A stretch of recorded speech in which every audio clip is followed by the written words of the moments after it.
Good morning and welcome to Gierok Farms. It's an early spring day today. It's April 2nd while I'm filming this. Dad, he's been hard at work this week, spreading manure and getting all the bedding packs whittled down.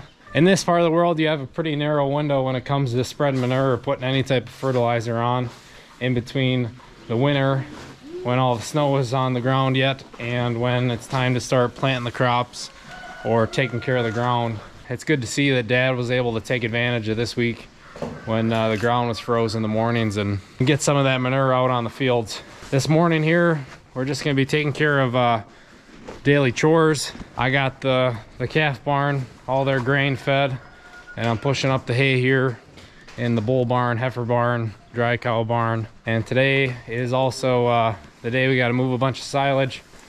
So we don't want to throw a bunch of hay in front of them. Kind of want them to clean up their manger, so then we can lay down some nice silage for them. So hope you guys enjoy the video. I'm gonna head over to the dairy barn and start feeding up in there.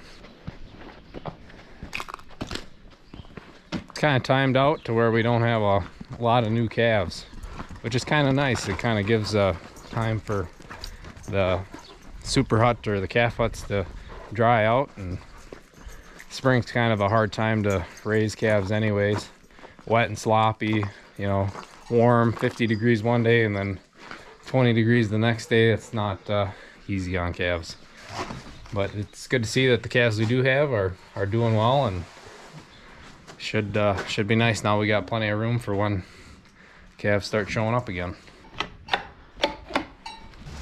I think the dairy herd can tell that spring's right around the corner. It'll be really nice to see all the cattle out on pasture and some green grass again. Get outside, they'll kind of get cleaned up with the rain. And come on, girl.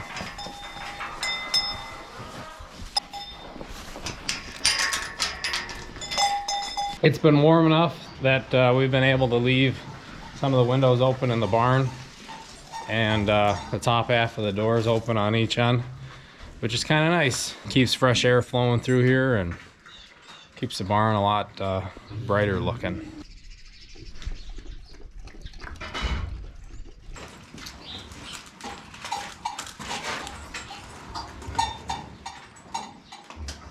Now that we have our two walkway cows out of the way, we got to kind of clean up here in our alleyway and clean up some of the older hay and silage out of the manger.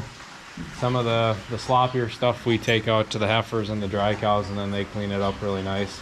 We try to keep the more premium stuff in front of the dairy cows, so whatever they pick through overnight, some more of the scraps, I guess you could call it, we'll take that out to the heifers and dry cows. But it's all good feed yet. We just try to keep the nicer stuff in front of our dairy herd.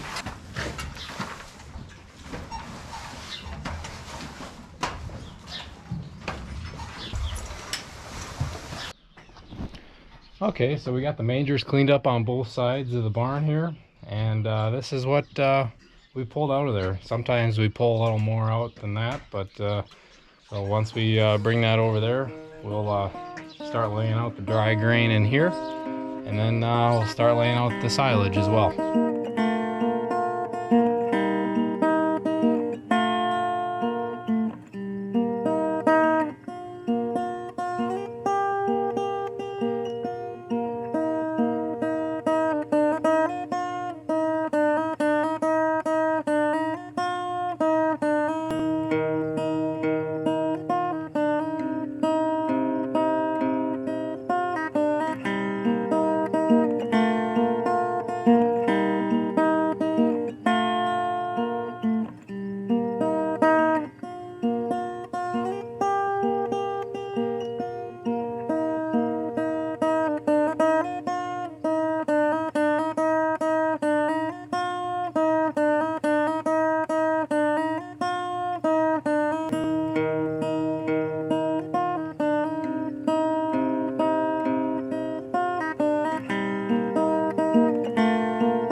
So we just finished up feeding the dairy barns and got the other barns taken care of, at least for now. And there was a couple questions on that preg checking video from a while back that we wanted to answer here. So somebody asked, why is it that the right side you can find the calf and the left side you can't? If you stand directly behind a cow, they're not exactly, even on both sides. This slopes off a lot quicker. This side seems to stay up a little higher. This is the sister to the one I was doing on one of the last videos, but I can feel her calf in here too. Usually the older cows, it seems like they carry their calf way lower because their body is so much deeper, and it's a lot harder to find because they're so big and but I think the reason you can't find it on the left side is part of the gut, 4-compartment stomach, and don't ask me all the names in terms of that, but that part that goes down in on that side is a lot firmer. That's what I want to think, so you can't actually feel through it. And on this side there's not a lot there between the calf and the hide in that, so you can feel it there, because you almost never find it on the other side. So I've noticed a lot of times on the younger animals, you're way up on top here feeling it. And then as they get closer and closer, the calf starts to get lower. You're almost down in there where the udder starts coming up in there. And there's a muscle in here too, so you gotta, you can bump stuff, but it might not be the calf, it might be part of her. And then I noticed a lot of them, the cow isn't really relaxed. She'll kind of tense up a little bit. All those muscles get tight. So you might have to just leave her alone and come back a little later. And you gotta just kind of be more natural with her, like you're not really doing anything, but you are. So that's that question. Yeah, so there's one of your questions, but we're gonna get milking now, and maybe we'll answer another question towards the end of the video.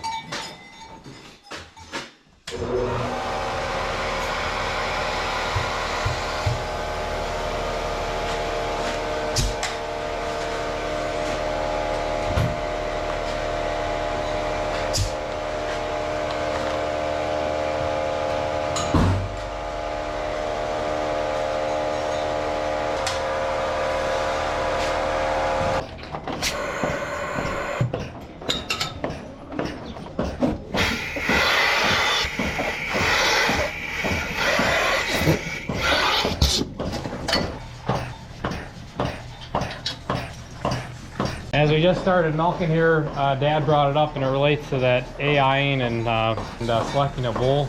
But there's a bull that some of you might know about. It was from Gen-X, right? Yeah, Gen-X handled him. He was a Lynch.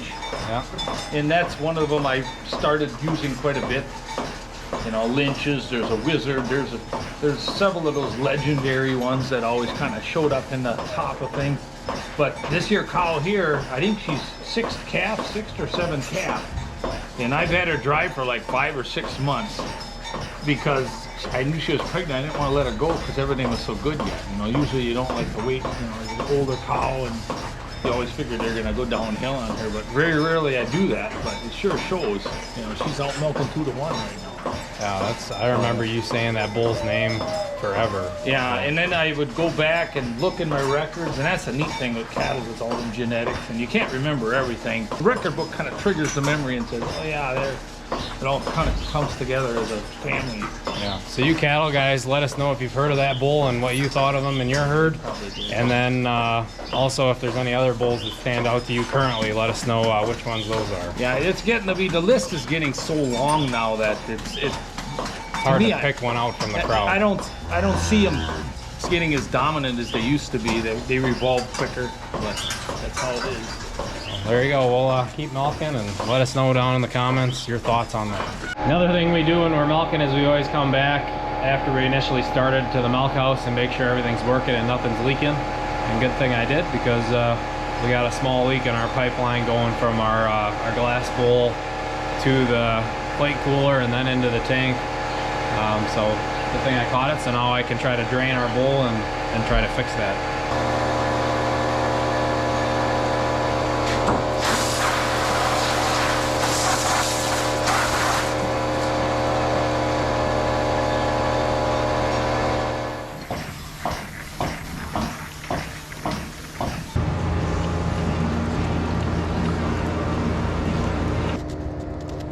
River. Look at that big hole there. Be careful. You dig that hole. Something interesting just happened. We just finished up milking, and the power kicked out here on us. But I think we still got power in the house, but we lost power here in the barn. Figure out what's going on.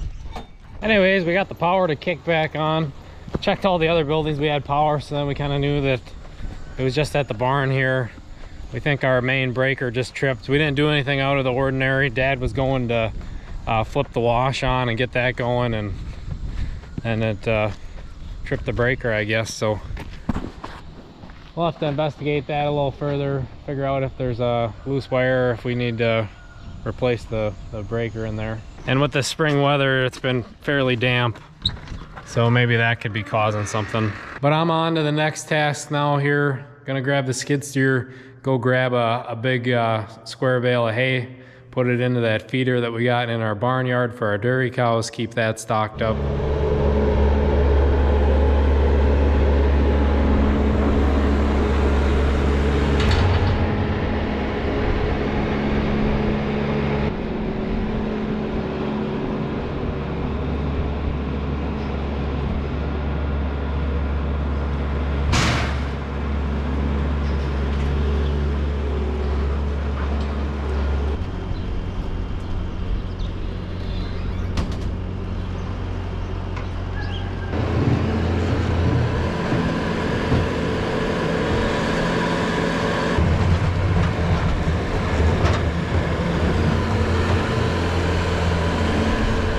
We got him a new hay bale and the feeder. Daddy's cleaning up there now with the skid steer. I'm gonna get this spreader tractor started and warmed up. It's sat outside, so we're gonna have to give it a little time before we go and move it.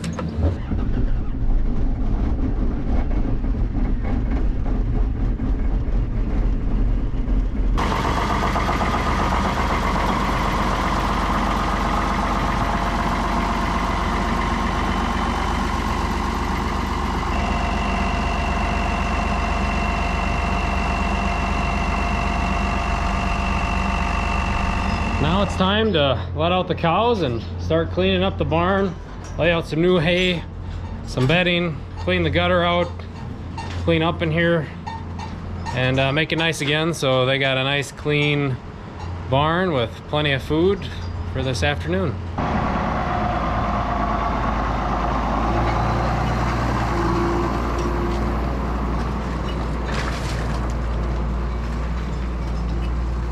Okay, we got the gutter cleaned out of the barn. He's gonna go over to the maternity pen with the spreader and clean that out and top off that load before he takes it out to the fields. I'm gonna keep cleaning up here in the dairy barn and get them bedded up and lay out some hay.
All right, I walked back up to the yard here. Dad's gonna finish loading that trailer and then bring it up here and we'll feed the calf barn and the bull barn. I actually came up to the barn here to grab my coat because it got a lot colder than right away this morning. It was supposed to get warmer today. The forecast has just been all out of whack lately. I don't think they know what this spring is doing for us, but It's a lot of flip-flop, a lot of back and forth. It was supposed to get to 50 today, but I don't think that's the case. So I'm gonna grab my coat because it's getting cold. And once he brings that trailer up here, then we'll start shoveling some feed and get those barns fed and taken care of for the next couple days.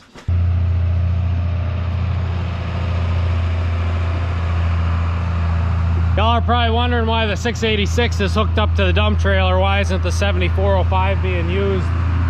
This time of year, our waterway and the rest of our yard gets pretty muddy. So the 686, if there's no snow, it's able to get around pretty decent with that narrow front.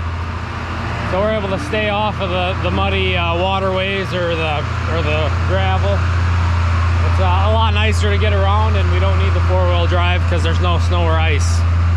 So that's why. And this spring we're gonna do a little work to the 7405 here eventually too. So then we'll be able to just use this tractor for this kind of stuff.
All the silage is laid out for the heifers and the dry cows.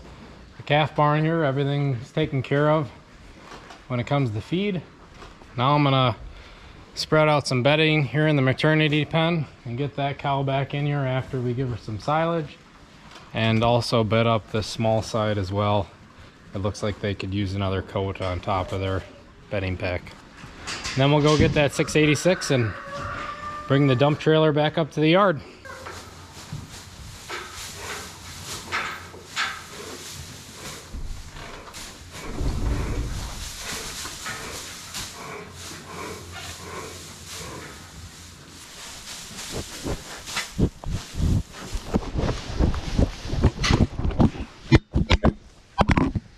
Dang calves knocking you guys over. What the heck? They get pretty excited when we give them some fresh bedding. They get all riled up and start playing. But they're young heifers.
So that's gonna be it for morning chores. All the cattle are taken care of, everybody's cleaned up.